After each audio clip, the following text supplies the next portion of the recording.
देशाचे पंतप्रधान नरेंद्र मोदी यांचे महत्त्वाकांक्षी प्रकल्प योजना म्हणजे जलजीवन मिशन. या जलजीवन मिशनचा लातूर जिल्ह्यामध्ये फज्जा उडाला असून अनेक ठिकाणी जलजीवन मिशनच्या कामामध्ये अनियमितता आढळून आलेली आहे. आज खंडापूर गावातील नागरिकांनी जिल्हा परिषदच्या प्रांगणामध्ये आज भीक मागून आंदोलन केलेलं आहे. जलजीवन मिशनचे कामं पूर्ण झाले नसल्यामुळे नागरिकांना नाहरकत त्रासदान करावं लागत आहे.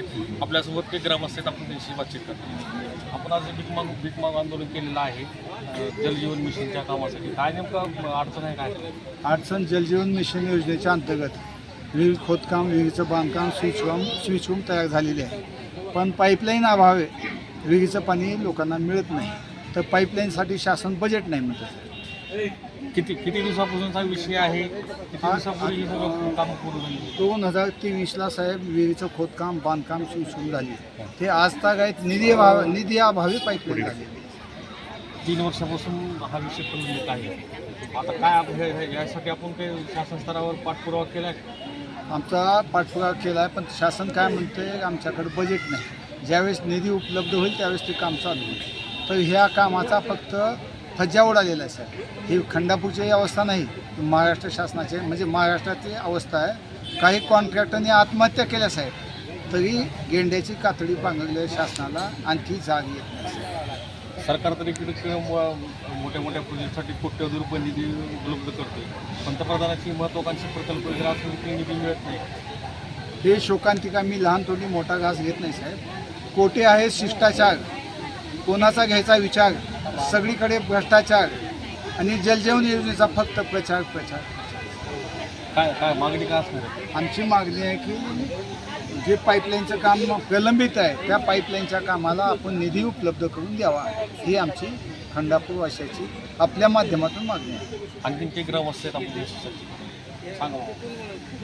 बबरूवान नामदेव अक्करे ने आम्ही पाण्याकरता प्रयत्न केले, परंतु आम्हाला कुठलंच पाणी प्यायला मिळत नाही. पूर्वी कसं होतं, सुरक्षित पाणी होतं. आता कारखानदारी झाल्यामुळं घाण पाणी होलालं. घाण पाण्यामुळं रोगराई पसरू लागली गावामध्ये. म्हणून संजय पाटलाने ह्या पाण्याचा योजना काहीतरी केली पाहिजे, म्हणून इथं आंदोलन आज आम्ही करीत आहोत.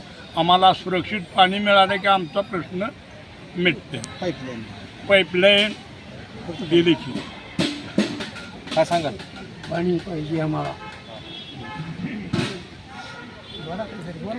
पाणी पाहिजे, प्यायला पाण्याची अडचण आहे. मग कशामुळे काम रुकले? आणखीन काही महिला आहेत, आपण त्यांच्याशी पाणी बातचीत करणार. सांगा काय अडचण आहे आपल्याला पाण्याची? विहिरीचं काम पूर्ण झालेलं आहे. फक्त आम्हाला ह्याची पाईपलाईनसाठीच आमचं काम राहिलेलं आहे. तरी पाईपलाईन तेवढी मंजूर करून द्यावी आम्हाला. आमचे सर ते करते, पाठपुरावा करायचा त्यांचा, पण त्यांना कोणी एवढं हिचन नाही. तेवढं ते पाईपलाईनचं काम करून देऊन आम्हाला पाणी द्या. पाणी हे जीवन आहे ना, पाण्यामुळे सगळं होतं ना. त्याच्यामुळे ते पाणी द्या आम्हाला, तेवढं पाईपलाईनची निधी मंजूर करून द्यावी. आणखीन काही महिला आहेत आपण काय नाही, आम्हाला पाणीच पाहिजे, दुसरं काय नाही. फक्त पाणी. की पाईपलाईन पाईपलाईन करायची आम्हाला. पाईपलाईन कुठली आमची, पाणी आम्हाला पाहिजे. कुठे पाईपलाईनच नाही. आणखीन काही महिला आहेत? पाईपलाईनच नाही ना. नवीन विहीर झालेली पाईपलाईन नाही. विहिरीचं सगळं पूर्ण काम पूर्ण केलं, तरी पाईपलाईनचं काम नाही. गावात पाणी नाही, घाण पाणी येते, रोगराई वाढल्या, संडास उलटी होते. अपंग माणसं पाण्याला जाऊ शकत नाही. तर एखाद्या वेळेस जर पाईपलाईनचं पाणी नळाचं नाही आलं तर घरगुती बोर आहे ती लोक आम्हाला पाणी घेऊन देत नाही. तरी आम्हाला पाईपलाईनची सोय करून द्या. पाणी आम्हाला सुरक्षित पाहिजे. तर हे होते खंडापूर गावातील ग्रामस्थांनी अतिशय विदारक भावना व्यक्त केलेल्या आहेत की पाण्याची परिस्थिती अतिशय बिकट आहे. कारखान्याच्या पाण्यामुळे दुर्गंध पाणी येत आहे आणि त्यामुळे नागरिकांचं आरोग्य धोक्यात आलेलं आहे. जलजीवन मिशनच्या कामासाठी कोट्यवधी रुपये खर्च केला आहे, परंतु तो पैसा कुठे गेला हा प्रश्न अनुत्तरितच आहे. या नागरिकांना पाणी ग्रामस्थांना मिळालं पाहिजे, यासाठी त्यांनी आज भीक मागू आंदोलन केलेलं आहे. येणाऱ्या काळात जर आमचा प्रश्न जर मार्गी नाही लागला तर आम्ही आत्मदहन करणार आहोत, अशा पद्धतीने देखील निर्वळायचा इशारा ग्रामस्थांनी दिलेला आहे.